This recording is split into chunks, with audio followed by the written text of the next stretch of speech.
exposing the Manchurian Candidate. Today, before a House Oversight Committee, Hunter Biden's longtime business partner, longtime friend, Devin Archer, is set to testify about his relationship with not just Hunter Biden, but Joe Biden. It promises the potential to expose the corruption, to expose the influence peddling, to expose the bribery, to expose Joe Biden as a Manchurian Candidate. You'll remember The Manchurian Candidate was a famous book in the mid-20th century. It's been made into a movie twice, once in the 1960s and once in 2000. It's roughly 2004. It's roughly the story of a couple of American soldiers who were captured by an elite Soviet force in the Korean War. They were taken to Manchuria, where they were brainwashed into essentially then serving as assassins for the communist regime, the Soviet Union, once they come back to America. Their brainwashing was triggered by various things like, playing solitaire and seeing, I believe it was the Queen of Diamonds, and that would trigger the character into becoming a Soviet assassin. But the symbolism, the metaphor is an American political candidate under the influence of a hostile regime, in the book, the Soviet Union. But maybe not. Completely coincidentally, a story centered around Manchuria. Last week, evidence continued to mount that Hunter Biden and Joe Biden have been selling the United States government to not just the highest bidder, but in many cases, the most hostile bidder. Whistleblowers continued to appear before the House Oversight Committee, wherein they said relationships with Hunter Biden produced tens of millions of dollars going to various members of the Biden family from, for example, Romania, Ukraine, and China. James Comer, who's leading up that House Oversight Committee and has subpoena power, has brought several people before the committee, including, as I mentioned, IRS whistleblowers. Those whistleblowers said they have seen unprecedented protection of the Bidens from crimes that would land anyone else in jail. Here's an oversight of what we know so far. Over a 5 to 10 year period, the Biden family, Hunter Biden, but also Joe Biden's brothers, Joe, Frank, and other members of the Biden family, have generated 170 suspicious activity reports within the banking sector. Those are called SARS, 170 SARS reports. This is when a bank receives a wire fund transfer, a huge deposit out of nowhere from, for example, a location that would raise a red flag, like China, or into a bank account that was previously inactive, which would raise a red flag, or with a bank account associated with a company that really doesn't do much of anything in terms of business, a shell corporation, and all of a sudden receives an influx of $5 million in cash. And then, as was the case in many of these instances, these 170 instances, the cash within 24 hours is dispersed into dozens and dozens of shell corporations associated with the Bidens. Right now, these payments, again, which came from Romania and Ukraine and China, Comer has said they have evidence was dispersed to a confirmed 9 different members of the Biden family, and it could go up to 12 members of the Biden family. Now, again, 170 suspicious activity reports. They said there's another 100, so making it 270 that are in some way associated with the Bidens. This is a massive aberration within the banking sector.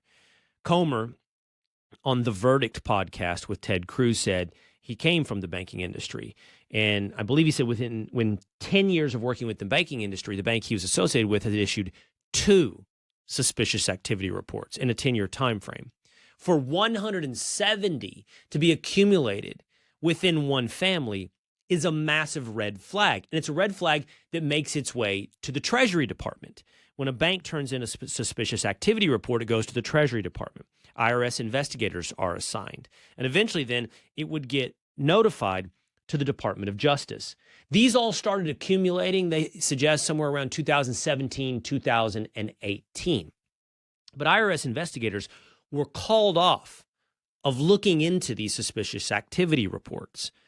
Why? Well, the justification given, at least in part, was, well, Joe Biden's running for president, and this was by 2019. It has made its way through the bureaucratic channels, and that would look bad.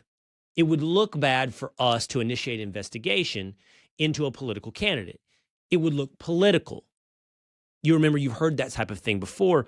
Remember when Democrats have said it was incredibly inappropriate for the FBI to look into Hillary Clinton's emails on the eve of the election in 2016. That gave legitimacy to the claim. It was legitimate. And infected or affected the election. So now you have the DOJ saying it would look bad, it would look political for us to investigate the Bidens prior to an election. After an election, now the Bidens are in charge of the American government. And this is all manifested in, for example, literally, according to Comer, IRS agents standing outside of Hunter Biden's door, ready to execute a search warrant, wherein IRS superiors called Hunter Biden's attorneys, who then begin to call their connections within DOJ. And in an unprecedented move, those IRS agents, again, according to Comer, were told, okay, don't go in. In fact, pull back. Let's go away. Physically, we're leaving the location. We're not going to search Hunter Biden. All of this is going on. And the only reason that we end up finding out anything, honestly, about these corrupt business dealings is that Hunter Biden was so stupid and cracked up that he left a laptop in a repair shop in Delaware for water damage and forgot it was there. But for that, we may never have known. Now, though, House Republicans are digging in. They're digging in to find out more. Again, they've had whistleblowers step forward to talk about how unprecedented it was for the DOJ to step in and stop these investigations.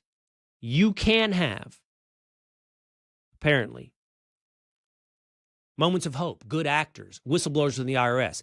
Last week as well, a judge in Delaware essentially knocked down Hunter Biden's special plea deal on his tax evasion charges and gun charges.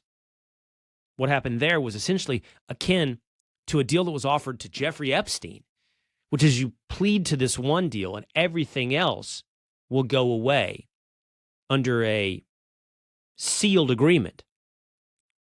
If this had happened, this IRS and gun charge plea deal, tax evasion, tax fraud, and gun plea deal, there was an underlying agreement that would have made it all go away. And the judge asked, wait a minute, you're also, he's under investigation, right? Let me confirm with you guys, he's under investigation for other crimes. And they said, yes, he is. And so what are we agreeing to underneath? What's sealed under here? What other agreements have you made? Well, we can't reveal that. And the judge said, we can't make other crimes under investigation potentially go away. We'd have to know. And everything fell apart. The deal went away. You can have moments of hope. You have good actors still out there. The entirety of Americans' institutions have not been corrupted, but the exception almost proves the rule. The majority of America's institutions have been corrupted. Because what is necessary to find out is whether or not, because of corrupt business dealings, $5 and $10 million, that has well been disclosed as these FBI investigative forms, a 1023 has come out, where confidential informants have talked about conversations had within Ukraine with the Burisma executives about payments made to Hunter Biden, Joe Biden, to protect Burisma from investigations in Ukraine. We know that happened, by the way. Joe Biden's bragged about it. He's bragged about the fact that he got an investigator fired who was looking into Burisma. He withheld $1 billion in American loan guarantees to Ukraine. If they wouldn't fire that prosecutor, he was fired. Did that happen because Joe Biden was paid $5 million, $10 million, because Hunter Biden sat on the board of Burisma, because Hunter Biden was collecting, I believe, checks that totaled something like $800,000 a year, despite not speaking Ukrainian or Russian or knowing anything about the oil and gas industry. Was that a quid pro quo? Was that influence peddling? Is Joe Biden a Manchurian candidate? Let's stay on Manchuria. How about payments from China? We've talked about CEFC, the Chinese Energy Corporation connected to the Chinese Communist Party. They're trying to buy everything in the United States. They're trying to buy businesses, land, farms. That's what they were using Hunter Biden for. There's as Comer has said, a bipartisan agreement. Democrats and Republicans do not want China to come in and start buying up critical resources in America. But that's exactly what CEFC was contracting Hunter Biden for.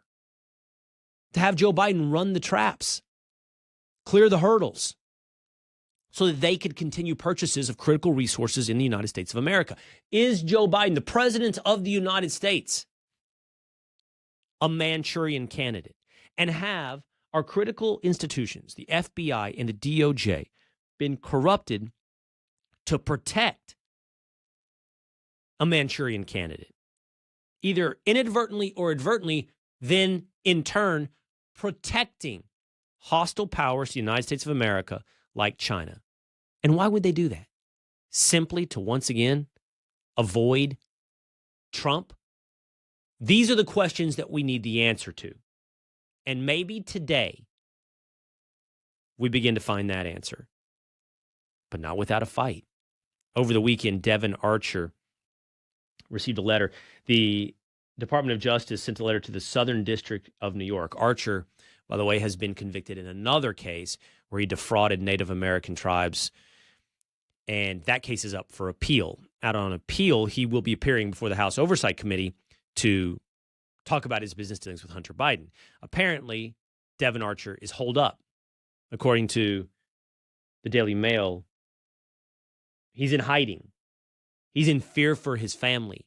And then just 2 days before he's set to testify for the House committee, he gets a letter where the DOJ is asking the Southern District of New York, the court, to begin to set a date immediately for Devin Archer's imprisonment. Report. They're saying report to the Bureau of Prisons. Even though he is out on appeal right now, we need to begin this. We can't delay for appeal. He needs to begin to go to prison. When? Oh, maybe immediately would be nice, right before he's set to speak to House Republicans. Today, although it will happen behind closed doors, we should receive a transcript. We should know. We should begin to hear. I don't think this is the nail in the coffin, but it should be a great leap forward.